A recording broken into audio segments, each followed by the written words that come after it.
فأنا ناصح لإخواني بالصدع بالحق تبيض وجوههم. السكوت في مسألة الحزبية يضرها، فاصدع بما تؤمر وأعرض عن المشركين. سلامي على دماج ورجالها والشيخ يحيى ودار العلم يا سعد بانيها.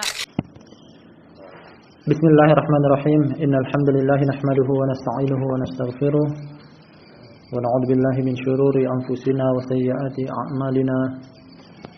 من يهده الله فهو المهتدي ومن يضلل فلن تجد له وليا مرشدا. أشهد أن لا إله إلا الله وحده لا شريك له وأشهد أن محمدا عبده ورسوله صلى الله عليه وعلى آله وسلم. ثم أما بعد. Ikhwan Fiddin, Azani wa Zakumullahu Ta'ala jami'an. Kembali kita akan mengkaji kajian kita dari kitab Al-Jami' As-Sahih fi Tauhid Rabbil Alamin.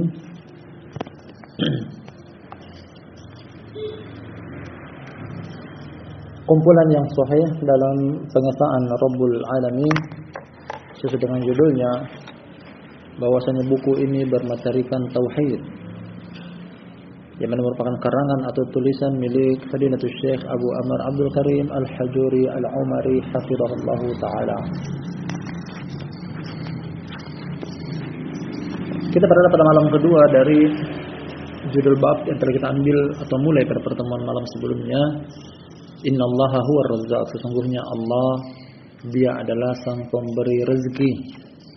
Tadi kita sebutkan tentang keterkaitan antara judul bab ini dengan Nam Tauhidur Rabbil Alamin, bagian dari kepercayaan konsep rububiyah, meyakini bahwasanya Allah adalah pencipta, pemberi rezeki, pengatur alam semesta.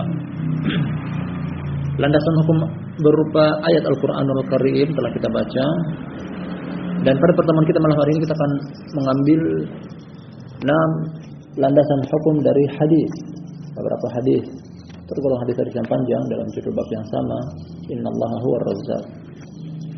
Berkata Syekh Abu Amr Abdul Karim Al-Hajuri Al-Umari hafizahullahu taala, qala Imam Abu Dawud rahimahullahu taala. Abu Dawud namanya Sulaiman bin As'ad As-Sijistani, masyhur dengan kunya Abu Dawud.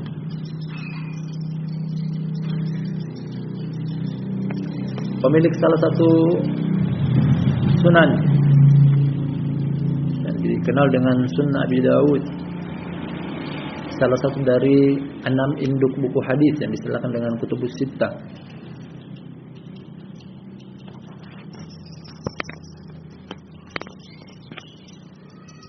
Berkata Imam Abu Dawud, semoga Allah Ta'ala merahmatinya, qala haddatsana Musaddad.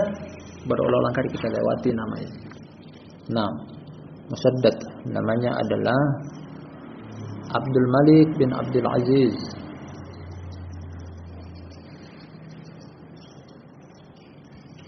Dan Musaddad adalah laqab. Adapun namanya adalah atau nama kunyahnya adalah Abul Hasan. Qala haddatsana Yahya bin Sa'id Al-Qattan. Kunyahnya Abu Sa'id Al-Basri. Nah, Yahya bin Sa'id Al-Qattan.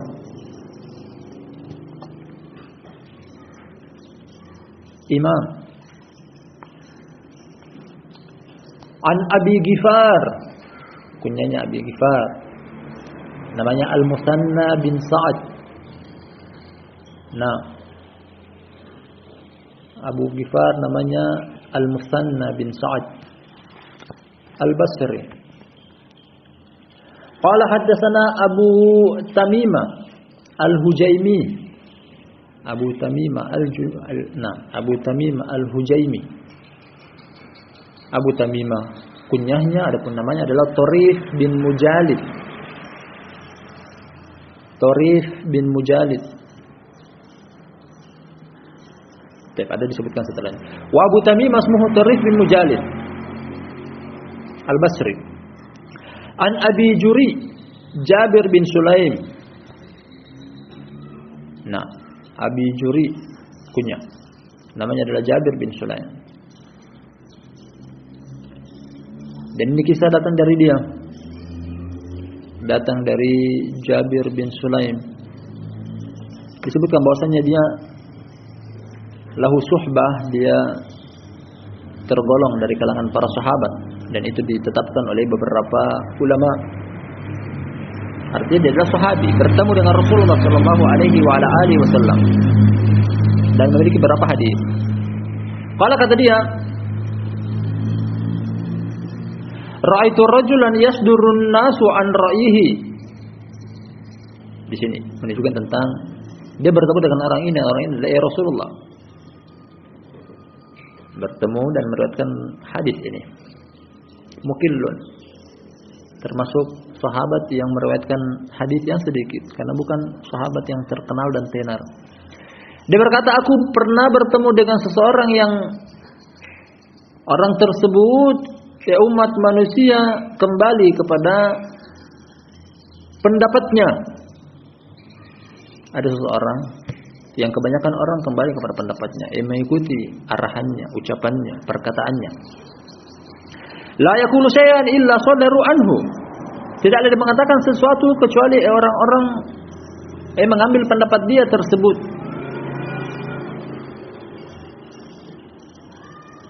Akhirnya penasaran. Dia berkata, qultu man hada? Siapa ini? Nah, Jabir bin Sulaim bertanya kepada mereka, siapa ini? Orang yang mana orang lain kembali kepada pendapatnya, mendengar ucapannya, mengikuti perbuatannya. Qalu hada Rasulullah sallallahu alaihi wasallam. Mereka memberikan jawaban bahwasanya ini adalah Rasulullah sallallahu alaihi wasallam. Dia Rasulullah. Nah, barulah dia tahu bahwasanya ternyata ini yang dimaksud dengan Rasulullah. Qultu, akhirnya aku katakan, kata Jabir bin Sulaim, alaikassalamu ya Rasulullah. Marrataini. Alaikassalam. Salam sejahtera atau keselamatan kepada engkau wahai Rasulullah. Dan diucapkan sebanyak 2 kali. Alaikassalam.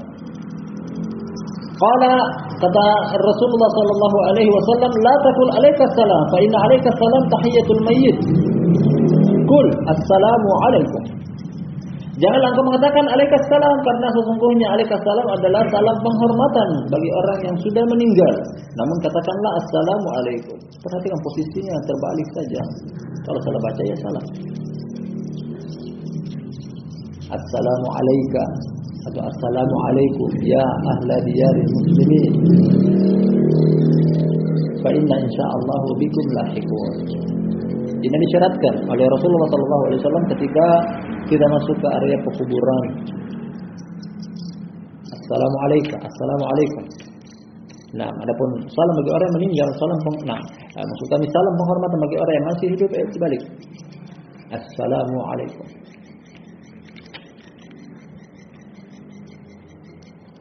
Akan tetapi katakanlah assalamu alaikum. Keselamatan kepada engkau. Qala qultu, kata Jabir bin Sulaim. Dia balik bertanya, anta Rasulullah, apakah engkau adalah Rasulullah? Karena tadi orang memberitakan bahwasanya beliau adalah Rasulullah. Qala, kata beliau, ana Rasulullah alladhi idza asabaka durrun fada'autahu kashafahu ank. Wa in asabaka amusanatin fada'autahu ambataha lak. Wa in kunta bi ardi faqna. Wa in kunta bi ardin faqra'a aw falatin fadallat rahilatuka fada'autahu raddaha alaik. Dan ini merupakan inti dari lafaz hadis yang berkaitan dengan judul. Kita artikan dulu. Apakah engkau adalah Rasulullah? Belum mengatakan bahwasanya iya betul aku adalah Rasulullah, utusan Allah. Kemudian beliau menerangkan yang mana Allah adalah zat yang apabila engkau terkena kecelakaan, tertimpa kemudaratan, lalu engkau berdoa kepadanya, dia akan menyingkap kemudaratan tersebut dari engkau. Dan apabila engkau tertimpa paceklik, musim kemarau, lalu engkau berdoa kepadanya, kepada Allah yang mengutus aku, niscaya dia akan menumbuhkan bagi engkau tanaman engkau. Artinya kemarau, paceklik, tidak ada air, tidak ada tumbuhan. Berdoa kepadanya, Allah akan tumbuhkan kepada engkau.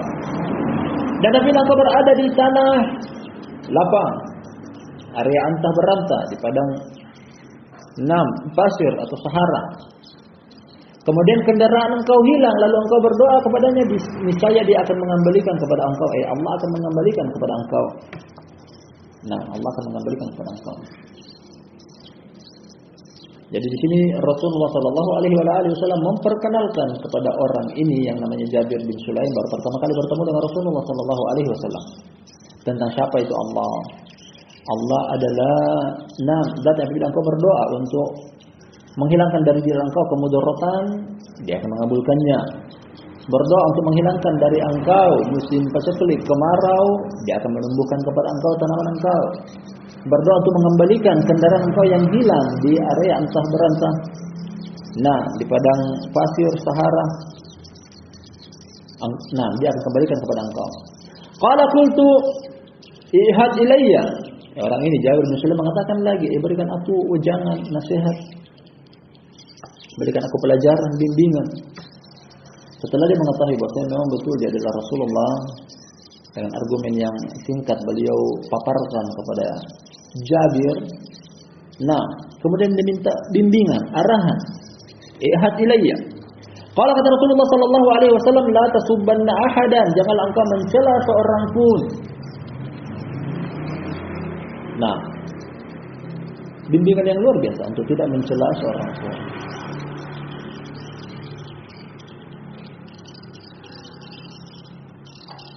Apalagi kaum muslimin, bagian daripada amalan kefasikan adalah mencela kaum muslimin.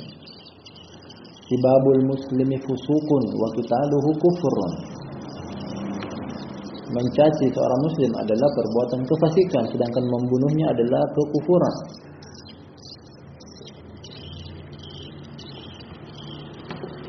Wailul likulli humazatil lumazah alladzi jama'a malan wa addana. Celaka bagi si pengumpat, hammazin masya'in binamim, yang berjalan menebar fitnah. Qala fama sababtu ba'dahu hurran wala abdan wala ba'iran wala syatan. Setelah mendapat bimbingan tersebut, arahan tersebut, akhirnya dia pun mengatakan sebagai bentuk sumpah janji dari dia. Setelah saat itu tidak pernah lagi aku mencela baik itu orang merdeka ataupun budak, serta onta ataupun kambing, bahkan binatang dia tidak cela. Dia merealisasikan nasihat dari Rasulullah SAW yang dia sendiri memintanya. Qala, kata beliau lagi, wala tahqiranna syai'an minal ma'ruf. Jangan pula engkau menyepelekan sebagian keenam. Jangan pula engkau menyepelekan sesuatu pun dari kebajikan.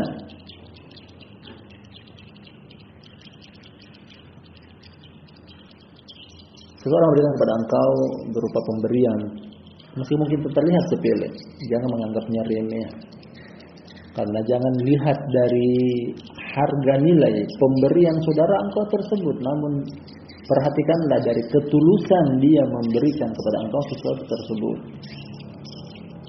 Karena tidak setiap orang mungkin mau dia berikan kepada, atau tidak setiap orang mau diberikan harta dia, kepemilikan dia, barang dia.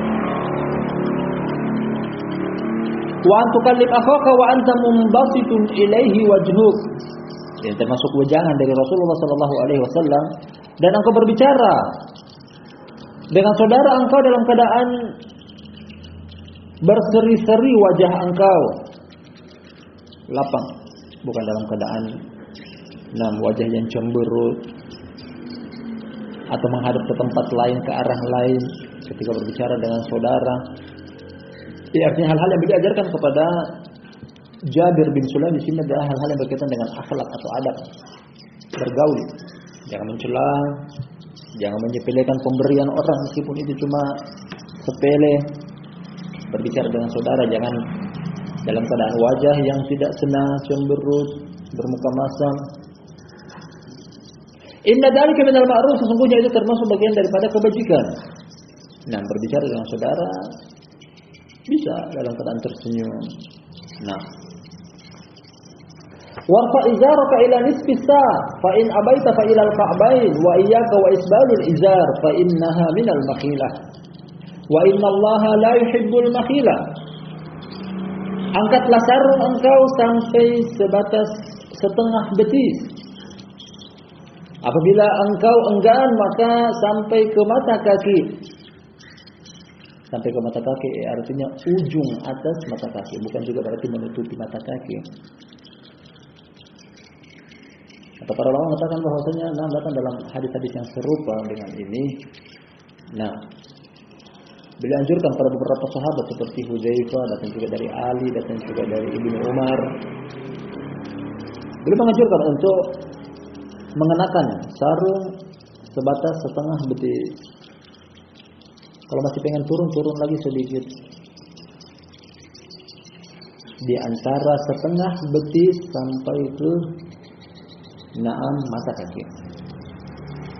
Syekh Bakar Abu Zaid rahimahullah taala beliau punya judul buku yang spesifik dengan materi ini, judulnya Haddul Uzur.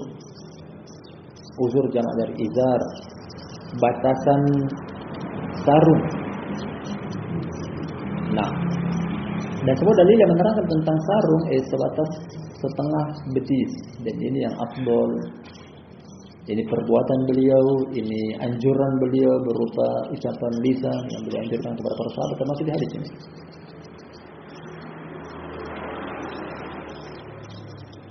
Kemudian beliau berikan tanbih Syekh Bakar Abu Zaid rahimahullah taala yang datang menerangkan tentang batasan pakaian setengah betis adalah sarung. Beliau berikan tanbih bahwasanya adapun pakaian komis, tidak datang secara detail menerangkan tentang setengah betis. Artinya beliau menerangkan bahwasanya lebih rendah daripada setengah betis. Dilewatkan sedikit. Karena pemakaian sarung dengan gamis yang kita istilahkan dengan jubah berbeda dalam bentuknya. Artinya kalau seseorang dalam keadaan berdiri, hampir tidak ada beda antara pemakaian sarung dan juga misal jubah yang kita istilahkan dengan jubah. Adapun ketika posisi dia ruku atau sujud, karena batas akhir sarung di pinggang tidak akan ada perubahan, artinya dia tidak akan naik sampai ke atas. Adapun jubah dia akan naik sedikit karena ujung dari jubah ke atas di punggung, di bahu. Makanya kalau mau jadikan batas jubah sama dengan sarung, pertama itu tidak ada dalilnya, kemudian yang kedua adalah akan membuat pengaruh dari sisi akan naik lebih ke atas. Mungkin saja akan meningkat sampai ke pangkal paha di bagian belakang lutut, dan itu akan menyebabkan tersingkapnya aurat.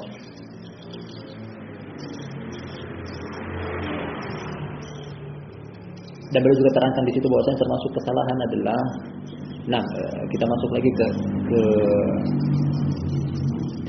sirwal celana. Pertama, tidak datang sirwal dari hadis yang sahih Nabi SAW mengenakan sirwal, yang adalah beliau membeli sarawil dan hadisnya sahih. Adapun beliau mengenakan sarawil, bahasa kita sirwal, wa ila datang lapat hadis sarawil, beliau tidak mengenakannya, artinya tidak ada dalil yang sahih menerangkan beliau memakainya. Namun itu adalah termasuk pakaian Arab yang dikenakan juga oleh para sahabat, dan hadisnya sahih seperti Abu Hurairah mengenakan sirwal, Ali bin Abi Thalib mengenakan sirwal, dan sahabat-sahabat yang lain juga mengenakan sirwal. Kemudian sirwal juga adalah bagian dari pakaian Islam karena disebutkan juga oleh Nabi Shallallahu Alaihi Wasallam di dalam hadis Sahih Bukhari dan semisalnya. Ketika beliau menerangkan tentang pakaian yang boleh dikenakan oleh orang yang sedang umroh, umroh atau haji dalam ihramnya. Karena tidak datang dalil yang sahih tentang beliau mengatakan sirwal, artinya tidak pernah datang riwayat hadis beliau mengatakan sirwal. Tidak diketahui apakah beliau pakai sarung? Iya, pakai sarung. Beliau pun menganjurkan sirwal tidak. Dari sini beliau memberikan tanbih bahwasanya kalau begitu ketika mengenakan sarung jangan kelihatan sirwal karena tidak diketahui beliau mengenakan sirwal. Nah, ketika mengenakan sarung jangan sampai terlihat sirwal karena kalau toh seandainya mengenakan sirwal kemudian sarung, kalau bisa sirwal lebih rendah, artinya lebih ke atas. Kemudian baru sarung, baru kemudian paling akhir adalah jubah atau gamis di dalam bahasa hadis yang menutupi semuanya. Kita lanjutkan. Fa in abaita ilal ka'bain. Tadi batasan sarung adalah sampai ke tengah betis. Apabila engkau enggan maka turun lagi lebih rendah daripada itu. Sampai ke mata kaki. Al-muhim tidak menutupi mata kaki. Ujung atas mata kaki boleh, namun jangan sampai menutupi. Namun yang afdalnya adalah ini setengah betis. Wa yaka wa isbalul izar, dan waspadalah engkau dari isbalnya izar. Isbal artinya adalah sampai menutupi mata kaki. Dan ini berlaku untuk seluruh pakaian yang dari arah atas. Sirwal, bahasa kita, jubah ataupun sarung, jangan sampai menutupi mata kaki. Adapun dari arah bawah seperti khuf, sepatu, kaos kaki, sampai menutup mata kaki bukan itu yang dimaksud. Karena itu termasuk kesombongan dan Allah Subhanahu wa taala tidak menyenangi kesombongan. Itu termasuk kesombongan. Orang yang sombong memakai pakaian dari arah atas sampai menutupi mata kakinya. Dan ini berlaku untuk laki-laki. Wa in imru'un syatamaka wa ayyaraka bima ya'lamu fik fala tu'ayyirhu bima ta'lamu fi fa innama wabalu dzalika alaih. Dan apabila seseorang mencela engkau, mengejek engkau dengan sesuatu yang dia tahu ada pada dirimu, jangan engkau membalas mencela dengan sesuatu yang engkau tahu ada pada dirinya. Karena sesungguhnya akibat buruk akan kembali kepada orang tersebut sendiri. Maksud dari itu bahwasanya jangan membalas kejelekan dengan kejelekan. Ketika dia mencela, jangan mencela juga dengan sesuatu yang lebih buruk daripada itu. Apalagi mencela pada perkara-perkara yang bersifat barakallahu fikum jami'an lahiriah. Artinya kodrat Allah pada fisik dia, rupa dia, dikatakan bahwasanya dia jelek, dia cacat, dia cedera dan semisalnya. Adapun mencela berkaitan dengan agamanya, hal tersebut datang dengan hadis-hadis yang lainnya bahwasanya hal tersebut boleh. Ketika memang pantas untuk dicela. Kata Syekh Abu Amr Abdul Karim Al-Hajuri rahimahullah taala, haditsun hasanun wa lahu turuqun yusahhahu biha. Hadis ini hadis yang hasan. Namun dia memiliki jalan-jalan yang lain yang bisa untuk disahihkan dengan jalan-jalan periwayatan tersebut. Pertama-tama keterkaitan antara hadis ini dengan judul bab tentang Ar-Razzaq diambil dari potongan ucapan Rasulullah sallallahu alaihi wasallam yang menerangkan tentang konsep-konsep rezeki dari Allah tabaraka wa taala. Di antaranya adalah ketika seseorang tertimpa kemudaratan kemudian dia berdoa kepada Allah, niscaya Allah akan kabulkan. Dikabulkan doa oleh Allah adalah termasuk bagian daripada rezeki. Tertimpa musibah kemudian Allah Subhanahu wa taala menyingkap musibah tersebut, itu bagian daripada rezeki dari Allah Subhanahu wa taala. Kemudian yang kedua, pada lafaz hadis yang setelahnya, ketika tertimpa musim kemarau paceklik, artinya tumbuhan tidak tanaman tidak tumbuh atau bahkan terjadi kekeringan. Kemudian berdoa kepada Allah Subhanahu wa taala, Allah akan tumbuhkan tumbuh-tumbuhan tersebut. Allah akan suburkan tanaman dia tersebut. Ini bagian daripada konsep rezeki, bahwasanya itu hal tersebut hanya Allah yang bisa mengabulkannya. Dan dengan lafaz inilah potongan hadis di sesi tersebut yang sang penulis inginkan bahwasanya ingin mendapatkan rezeki, minta kepada Allah Subhanahu wa taala entah dengan cara berdoa ataupun mengamalkan amalan soleh yang menyebabkan datangnya sumber-sumber rezeki, dan itu kita akan sebutkan nanti di bagian akhir dari kajian tentang ini. Bahwasanya ada amalan-amalan kebaikan, ada amalan-amalan ketaatan kepada Allah Subhanahu wa taala yang datang dalam dasar hukum baik itu ayat ataupun hadis menerangkan bahwasanya itu termasuk sebab-sebab datangnya rezeki. Baik itu yang lahiriah ataupun batiniah. Kemudian yang kedua, barakallahu fikum jami'an, berkaitan juga dengan lafaz hadis ini sebelum kita lanjut pada hadis yang setelahnya. Sang penulis ingin jabarkan kepada kita bahwasanya rezeki jangan dianggap, jangan diikat, jangan dipersempit bahwa rezeki tersebut hanyalah berupa materi. Tidak, lebih daripada itu. Bahkan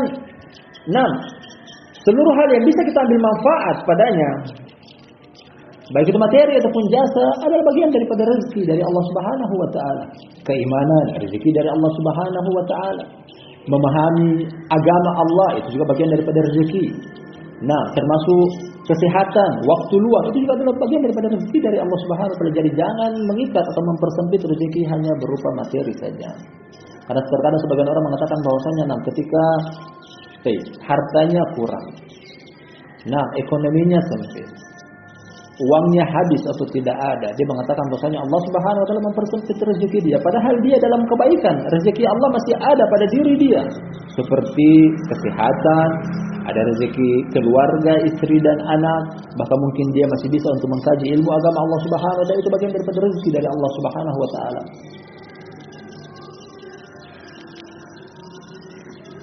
Oleh karena itu para ulama memberikan pengertian tentang rezeki adalah kullu ma yantafi'u bihil abdu minal maddati aw ghairil maddah. Rezeki adalah segala sesuatu yang hamba bisa mengambil manfaat darinya, baik itu materi ataupun non materi. Bahkan pendengaran, penglihatan, indera perasa, organ tubuh yang kita bisa misalnya menggenggam dengan kedua tangan, berjalan dan melangkah dengan kedua kaki, itu semua bagian daripada rezeki Allah Subhanahu wa taala. Yang terkadang Allah Subhanahu wa taala lapangkan kepada sebagian orang, terkadang lagi Allah Subhanahu wa taala sempitkan kepada sebagian orang. Innallaha yabsutur rizqa liman yasha'u min ibadihi wa yaqdiru lah. Sesungguhnya Allah Subhanahu wa taala melapangkan rezeki kepada sebagian orang, terkadang juga Allah sempitkan kepada sebagian orang yang lain. Yang ini Allah berikan keimanan namun dengan kemiskinan yang ada. Yang ini Allah Subhanahu wa taala berikan kekayaan namun dengan kekufuran. Yang ini dapat nikmat iman, yang ini dapat rezeki dalam harta, meskipun dia tidak dapat rezeki keimanan. Al-muhim semuanya adalah bagian daripada rezeki Allah Tabaraka wa taala. Kita lanjutkan hadis yang kedua. Dan di situ kita mengambil kesimpulan fawaid berkaitan dengan judul bab, berkaitan dengan rezeki. Kata Syekh Abu Amr Abdul Karim Al-Hajuri Al-Umari hafizahullahu taala, sang penulis, qala Imam Al-Bukhari rahimahullah, berkata Imam Bukhari, semoga Allah taala merahmatinya,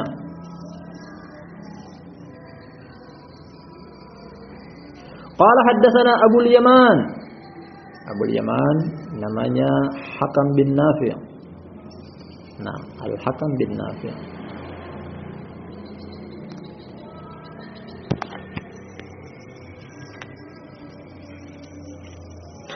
Al-Himsi. Hims, bahasa sekarang bilangnya Aleppo. Ini di Syam, perbatasan dengan Turki. Masyhur dengan kunya Abu Yaman, namanya adalah Al-Hakam bin Nafi'. Qala akhbarana Shu'aib bin Dinar Al-Qurashi, kunyanya Abu Bishr, guru dari Abu Yaman. Ani Zuhri, Az-Zuhri dari Bani Zuhrah. Namanya Muhammad bin Muslim, kunyanya Abu Bakar.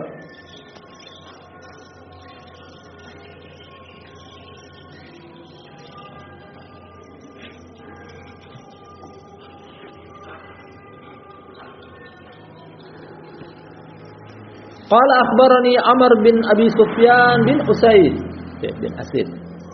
Qala akhbarani Amr bin Abi Sufyan bin Asid bin Jariyah As-Saqafi. Amr bin Abi Sufyan bin Asid bin Jariyah As-Saqafi, kunyanya Abu Umar, atau diperselisihkan, ada yang bilang Abu Umair, Abu Umar atau Abu Umair. Wa huwa halifun li Bani Zuhrah, yang mana dia adalah sekutu dari Bani Zuhrah. Artinya memiliki kedekatan dengan Zuhriyun. Ini hadis biasanya ini terjadi di zaman jahiliyah, sumpah janji setia antara komunitas ini dengan komunitas ini, kabilah ini dengan kabilah ini. Apabila terjadi entah penyerangan dari pihak luar, kita saling membantu untuk menguatkan. Wa kana min ashabi Abi Hurairah radhiyallahu anhu, yang mana dia adalah termasuk sahabat dari Abu Hurairah, semoga Allah taala meridainya. Amr bin Abi Sufyan, kunyanya Abu Umar atau Abu Umair. Astagfirullah. Anna Abu Hurairah radhiyallahu anhu qala. Dari Abu Hurairah, semoga Allah taala meridhoinya. Hadis panjang kita akan baca. Qala kata Abu Hurairah, ba'atha Rasulullah sallallahu alaihi wasallam 'asharata rahtin sariyatan ainin. Sariyatan ainan. Rasulullah sallallahu alaihi wasallam pernah mengutus 6 pasukan dengan misi mata-mata. Beliau mengutus rahat. Rahat adalah jumlah bilangan 6 yang tidak sampai angka 20. Kalau mereka mengatakan dari 3 sampai 19. Artinya jumlahnya tidak banyak. Tujuan diutusnya regu militer ini untuk memata-matai. Nanti kan datang kisah selengkapnya. Wa amara alaihim Asim bin Thabit al-Ansari, jadda Asim bin Umar bin Khattab, dan beliau mengangkat sebagai pemimpin dari regu militer sebagai utusan mata-mata tersebut adalah Asim bin Thabit al-Ansari, yang mana dia adalah kakek dari Asim bin Umar bin Khattab. Kakek dari pihak ibu Al-Ansari. Umar bin Khattab di awal hijrah ke kota Madinah, dia menikah dengan seorang wanita Ansariyah. Fantalaqu hatta idza kanu bil had'ah wa huwa baina Usfan wa Makkah. Dukiru li hayyin min Hudail yuqalu lahum Banu Lahyan, fanafaru lahum qariban min 200 rajulin kulluhum ramin. Faqtasu atharahum. Kita dulu. Akhirnya mereka pun beranjak pergi. Ketika mereka tiba di tempat namanya Al-Had'ah, yang mana tempat ini terletak di antara Usfan dan Makkah, artinya jaraknya jauh ke arah Najd. Akhirnya mereka disebutkan, diberitakan tentang mereka ini, pasukan mata-mata ini, kepada satu komunitas dari Bani Hudail. Nama kabilah tersebut Banu Lahyan. Akhirnya Banu Lahyan keluar untuk mengejar mereka, dan jumlah mereka kurang lebih 200 personil, melawan hanya belasan orang. Puluhan personil datang mengejar yang hanya jumlah belasan orang tadi. Yang mana mereka seluruhnya adalah ahli dalam memanah. Akhirnya mereka ditelusuri jejak mereka. Nah, di sini mungkin kalau dari sisi suara, namanya mata-mata ya jalan diam-diam, tidak mungkin artinya mereka jalan dengan senyap. Oleh karena itu, keberadaan mereka hanya bisa ditelusuri dengan macam jejak di jalan. Hatta wajadu ma'kalahum tamran tazawwaduhu minal Madinah, sampai Bani Lahyan yang kurang lebih 200 personil tadi akhirnya pun bisa menelusuri jejak dari penduduk kota Madinah tadi, kalangan sahabat yang jumlahnya belasan orang, dari makanan yang mereka bekas makanan yang mereka buang di tempat istirahat mereka. Dan mereka mengetahui bahwasanya ini makanan dari penduduk kota Madinah. Artinya dengan makanan yang waktu itu makanan hanya berupa buah kurma, mereka bisa mengetahui bahwasanya kurma ini asalnya dari tempat sini, dari bijinya diketahui. Faqalu, kata mereka, hada tamru Yathrib faqtasu atharahum. Akhirnya mereka pun mengetahui bahwasanya ini kurma datang dari Yathrib. Yathrib adalah nama kota sebelum dinamai dengan kota Madinah. Nama kuno kota Madinah namanya Yathrib. Akhirnya mereka pun mengikuti terus jejak mereka. Falamma ra'ahum Asim wa ashabuhu laja'u ila Fadfad wa ahadu bihimul qaum.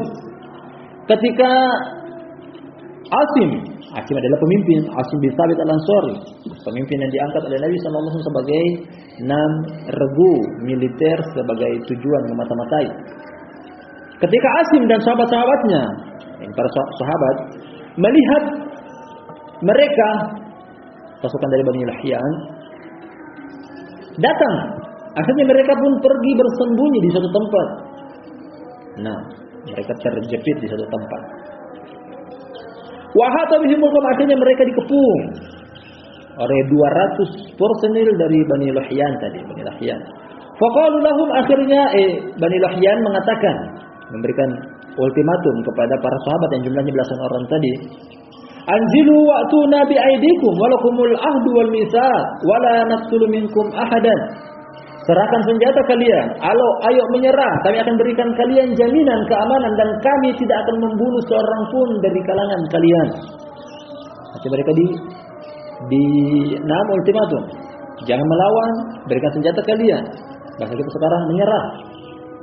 Kami akan berikan jaminan bahwa kami tidak akan membunuh seorang pun dari kalian. Qala Asim bin Thabit Amirus Sariyah, namun pemimpin kelompok tersebut namanya Amir bin Thabit, dia berkata bahwasanya amma ana fa wallahi la anzilu al-yawma fi dhimmati kafirin. Allahumma akhbir anna nabiyyak. Adapun pemimpin mereka namanya Asim bin Thabit, pemimpin regu, mengatakan bahwasanya adapun aku demi Allah aku tidak akan pernah turun pada hari ini, aku tidak akan menerima tawaran jaminan keamanan dari seorang kafir pun. Kemudian dia berdoa kepada Allah, ya Allah, beritakanlah tentang pengepungan kami ini kepada Nabi Engkau. Jadi berdoa semoga saja berita ini sampai ke telinga Rasulullah sallallahu alaihi wasallam. Yang terjadi adalah faramahum bin nabal. Akhirnya mereka menghujani para sahabat yang jumlah mereka belasan tadi dengan anak panah. Jumlahnya 200. 200 mengepung hanya belasan orang. Dari sisi jumlah tentunya kalah, tambah lagi mereka terkepung. Akhirnya mereka dihujani anak panah. Yang terjadi adalah faqatalu Asiman fi sab'atin. Akhirnya mereka berhasil membunuh pemimpin regu para sahabat tadi, Asim dan 7 orang yang lainnya dari kalangan 6 dan 7 orang lainnya. Fanazala ilaihim thalathatu rahtin bil ahdi wal mitsaq. Ya, berarti jumlah mereka 11. 7 orang terbunuh tambah Asim. 8. Kemudian 3 orang yang lainnya menyerah. Asim karena dia sebagai pemimpin dia katakan aku tidak akan menerima tawaran perdamaian dari orang kafir. Akhirnya dia terbunuh, ikut terbunuh juga 7 orang yang lainnya, jumlah 8. Kemudian 3 orang yang lainnya menyerah. Mereka siap untuk memberikan senjata mereka. Minhum Khubayb al-Ansari wa Ibnu Dathina wa rajulun akhar. Di antara mereka yang menyerah tersebut adalah namanya Khubayb al-Ansari. Demikian juga Ibnu Dathina dan 6 orang ketiga yang lainnya tidak disebutkan namanya. Falamma stankanu minhum atlaqu awtarati sihim fa awsaquhum. Ketika mereka berhasil merebut menawan 3 orang tersebut, akhirnya persenjataannya dilucuti. Kemudian tali dari busur panah mereka dilepas, akhirnya dijadikan sebagai tali untuk mengikat kedua tangan 3 tawanan ini, Khubayb, Ibnu Dathina dan orang yang ketiga yang lainnya. Faqala ar-rajulus tsalits, akhirnya orang yang ketiga berkata, hada awwalul ghadari wallahi la ashabukum inna li fi haula'i la uswatan yuridul qatla fajarruhu wa alajuhu ala ayashabahum fa'aba faqatalahu. Orang yang ketiga yang tidak disebutkan namanya tadi, 2 orang berhasil diikat. Khubayb diikat tangannya, Ibnu Dathina diikat tangannya. Yang ketiga, ketika mereka mau mengikat dia mengatakan bahwasanya ini adalah kecurangan yang pertama kali. Demi Allah aku tidak akan pernah untuk menemani kalian. Dan sungguh pada orang-orang dari sahabat-sahabatku yang terbunuh, aku jadikan mereka sebagai panutan. Artinya dia juga meminta untuk dibunuh. Kalau kalian bunuh mereka, silakan bunuh juga aku tidak mau jadi tawanan. Akhirnya mereka menyeret dia. Pisahkan dia dari rombongan 2 orang tadi yang ingin diselamatkan, yang ingin dijadikan tawanan. Namanya Khubayb al-Ansari dan Ibnu Dathina. Akhirnya mereka pun membunuh orang tersebut karena dia tidak mau ikut di bagian daripada tawanan. Tersisa 2 orang. Dari jumlah 11 orang, 8 pertama terbunuh termasuk pemimpinnya. Kemudian tersisa 3, ternyata yang 1 juga tidak mau. Akhirnya dia pun ikut terbunuh. Tersisa 2 orang, Khubayb dan Ibnu Dathina. Masih panjang hadis ini, masih sekitar 1 halaman lebih atau 1 halaman utuh, insyaallah kita lanjut pada kali berikutnya. Dan kita belum dapati tentang yang dimaksud oleh sang penulis berkaitan dengan bab tentang ar-razzaq atau ar-rizq, insyaallah pada pertemuan kali berikutnya. Wallahu taala alam bisawab. Kita cukupkan sampai di sini. Subhanakallahumma wa bihamdik asyhadu an la ilaha illa anta astaghfiruka wa atubu ilaik.